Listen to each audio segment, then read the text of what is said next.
મેલડી માનનો આશીર્વાદ. સ્થળ: માધાપર ગામ, ગુજરાત. સમય: 2008.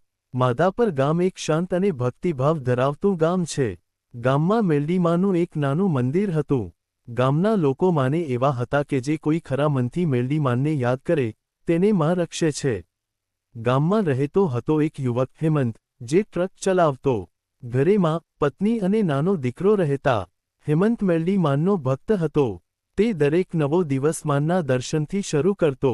એક દિવસ હેમંત ભાવનગરથી માલ ભરેલ ટ્રક લઈને રાત્રે ગામ તરફ રવાના થયો. રસ્તો નવો હતો, સુનસાન હતો અને અંધારું ઘન હતું.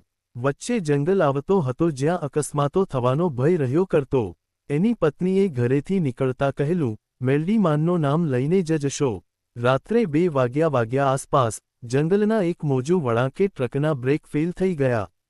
ટ્રક ઊંચી ઢાળેથી નીચે જવાનો હતો. હેમંતે કાબૂ રાખવાનો પ્રયાસ કર્યો, પણ અસફળ રહ્યો. એણે આંખ મૂકીને મેલડી માનને બુદ્ધિ મૂકી, મેલડી માં, મારી પાસે તારી ભક્તિ સિવાય કશું નથી, એ મારી જિંદગી બચાવ. અચાનક ટ્રક એક મોટા વૃક્ષ પાસે આવીને અટકી ગઈ. જોરદાર ધડાકો થયો હતો, પણ હેમંતને થોડી ખંજવાળ સિવાય કશું નહોતું થયું. લોકોએ પૂછ્યું કે કેમ બચી ગયો, તો હેમંતે કહ્યું, એ મારી ડ્રાઇવિંગ નહીં, એ તો મેલડી માની ચાંદલી હતી. પછી એ વૃક્ષ પાસે એક નાની મૂર્તિ મળી મેલડી માની. ગામના લોકોને ખાતરી થઈ ગઈ કે એ કોઈ સામાન્ય ઘટનાની વાત નહોતી, એ તો મેલડી માનનો જીવંત ચમત્કાર હતો. એ દિવસેથી ત્યાં દરેક વર્ષે નવો મેળો ભરવામાં આવે છે અને મેલડી માનને રક્ષા કવચ તરીકે પૂજવામાં આવે છે.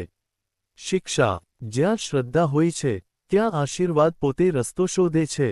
મેલડી માં માત્ર પૂજામાં નહીં, નિત્ય જીવનમાં આપણા સાથે છે, જો આપણે ભાવથી તેને યાદ કરીએ.